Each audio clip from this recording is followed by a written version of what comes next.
C'est pour ça que de plus en plus, bien-aimés dans le Seigneur, dans les temps de la fin, l'église véritable, elle sera cachée, comme au temps de Jézabel. Les véritables prophètes étaient dans les grottes.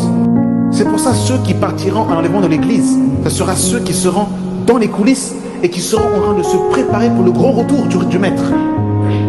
C'est pour ça que Jésus veut te sanctifier. Laisse Jésus te laver par les eaux de sa parole. La grâce et la paix au nom de notre Seigneur et Sauveur, Yeshua HaMashiach, le ressuscité du troisième jour.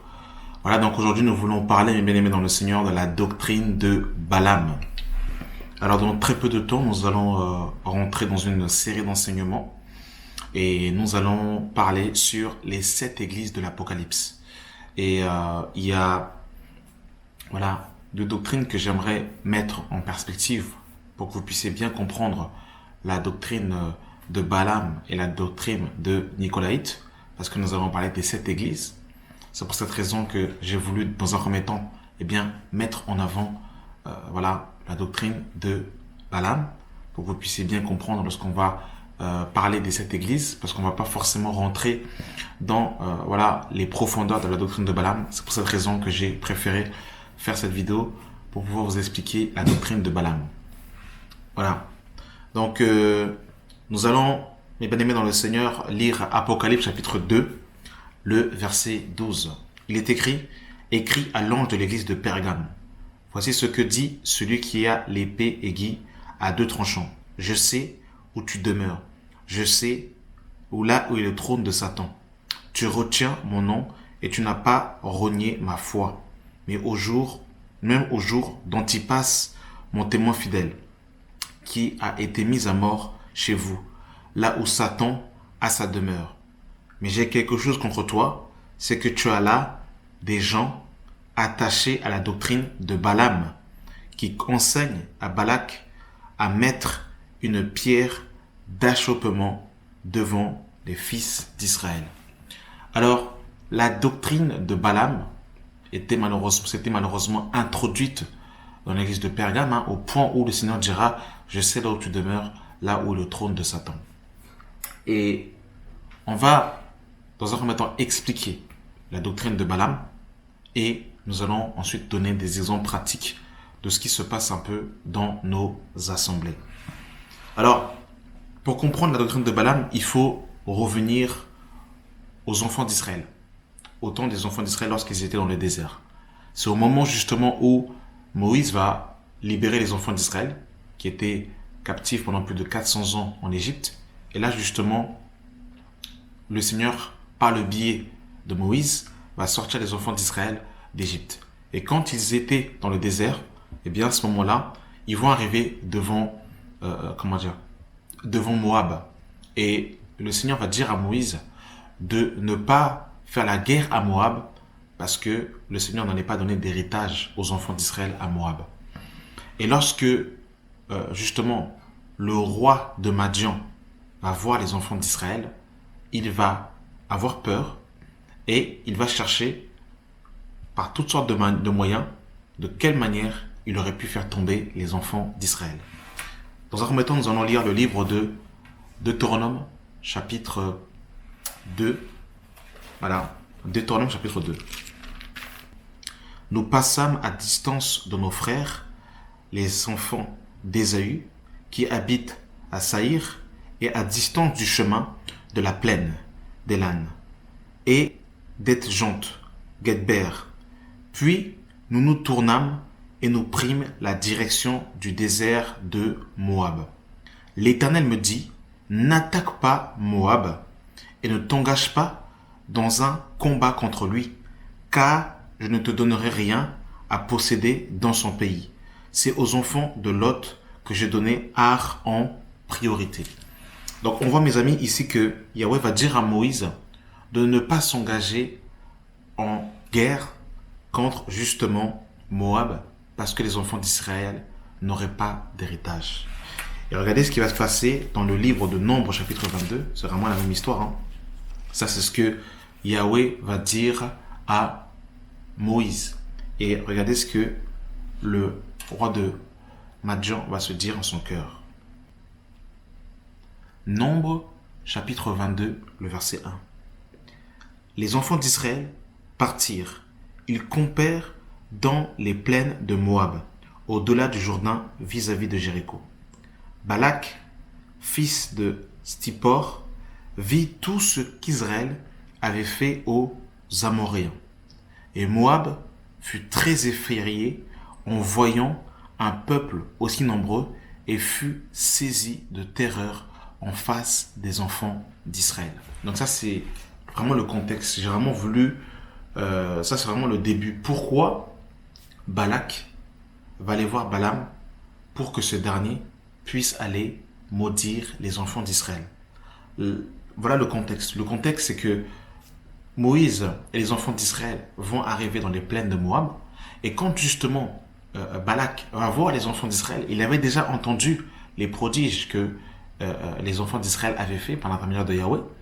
Et là, justement, il va se dire, mais qu'est-ce que je vais bien pouvoir trouver pour pouvoir justement faire tomber ce peuple?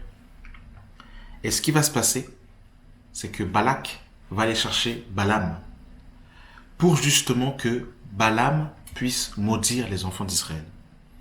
Et là, justement, Balaam va dans un premier temps refuser. Il va dire, je ne peux pas maudire ceux qui ont été bénis par Yahweh. Et il va insister. Et malheureusement, Balaam va se laisser corrompre et va se laisser séduire. Et ce qui va se passer, c'est que Balaam va donner un conseil à Balak pour faire tomber les enfants d'Israël. Et nous avons justement cet exemple dans le livre de Nombre. Que Dieu soit béni pour sa parole. Nombre chapitre 31 à partir du verset 16. Voici, ce sont elles qui sur les paroles de Balaam ont entraîné les enfants d'Israël à l'infidélité envers l'Éternel dans l'affaire de Péor, et alors éclata la plaie dans l'assemblée de l'Éternel.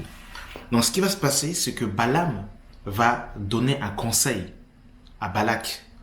Et Balak justement va envoyer des femmes étrangères, des Moabites, auprès des enfants d'Israël, afin que ces derniers puissent tomber dans l'impudicité, dans la débauche, et qu'ils adorent des divinités étrangères. Et nous avons cette réponse dans le livre de Nombre, chapitre 25, à partir du verset 1. Israël demeurait à Sittim, et le peuple commença à se livrer à la débauche avec les filles de Moab. Elles invitèrent le peuple au sacrifice de leur Dieu, et le peuple mangea et se prosterna devant leur Dieu. Donc voilà mes amis, la doctrine de Balaam. Balaam a donné un conseil à Balak pour justement qu'il puisse envoyer des femmes moabites, littéralement des femmes étrangères, afin qu'elles puissent séduire les enfants d'Israël pour que ces derniers se livrent à la débauche, se livrent à l'impudicité et qu'ils adorent des divinités étrangères. En d'autres termes, la doctrine de Balaam, c'est ni plus ni moins enseigner des doctrines étrangères pour pousser les enfants de Dieu à la rébellion, pour pousser les enfants de Dieu à la débauche, à l'impudicité, à l'impureté et surtout à la rébellion aux paroles de Yahweh. Voilà, mes amis, la doctrine de Balaam. Des doctrines, par exemple, qui vous disent aujourd'hui, pour vous donner un exemple de doctrine qui pourrait être la doctrine de Balaam, parce que la doctrine de Balaam, en fait, elle est large. C'est par exemple un prédicateur qui va vous dire, une fois que tu as accepté Jésus, tu es sauvé. Et même si tu vis dans le péché, comme tu es prédestiné, tu reviendras toujours. Parce que Jésus t'aime, il te suffit de croire en lui. Et même si tu crois en lui, si tu vis dans le péché, c'est pas grave, Dieu est amour, tu seras sauvé. La masturbation n'est pas un péché, par exemple. Voilà une doctrine de Balaam qui va pousser les enfants de Dieu à la rébellion, à l'impudicité. Et ça, c'est grave, mes amis. Ou de dire encore, tu peux, vivre dans le péché sexuel parce que Dieu est tellement amour que tu reviendras toujours et dans l'amour de Dieu, comme tu es prédestiné, eh bien, tu seras sauvé. C'est véritablement enseigner des doctrines pernicieuses qui sont des pires d'achoppement pour les enfants de Dieu, qui les poussent à la rébellion, qui les poussent à s'attacher aux doctrines lucifériennes. Et le pire, c'est qu'ici, on voit que les enfants d'Israël, eh bien, vont justement se prosterner devant leur Dieu. C'est-à-dire que dans la doctrine de Balaam, il y a aussi la compromission. Il y a aussi le mélange. Et pour votre information, à l'église de Pergame, eh bien, c'était une église où il y avait beaucoup de mélange. Parce qu'il y avait des autels qui étaient aussi, justement, dédiés au dieu Zeus.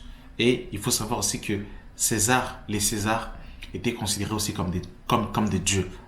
Et Antipas n'a pas voulu justement adorer les Césars et il a été mis à mort. Donc vous vous rendez compte comment c'est terrible la doctrine de Balaam. La doctrine de Balaam te pousse à la compromission, te pousse au mélange. Je suis chrétien, il croit en Allah, mais c'est pas grave, c'est le même Dieu. C'est le même Dieu, c'est pas grave. On s'associe. Voilà. Et du coup, tu peux aller à l'église, tu peux en même temps, aller dans une mosquée, tu peux prier Jésus, tu peux prier Allah, ça ne te dit rien, pour toi c'est le même Dieu. Voilà la doctrine de Balaam.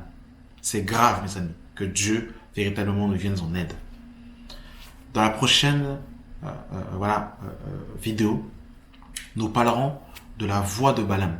Parce que là, nous allons parler de la doctrine de Balaam, mais là, nous parlerons justement de la voix de Balaam. Merci d'avoir pris le temps d'écouter cette vidéo et que la grâce et la paix soient avec vous au nom de Jésus. Amen.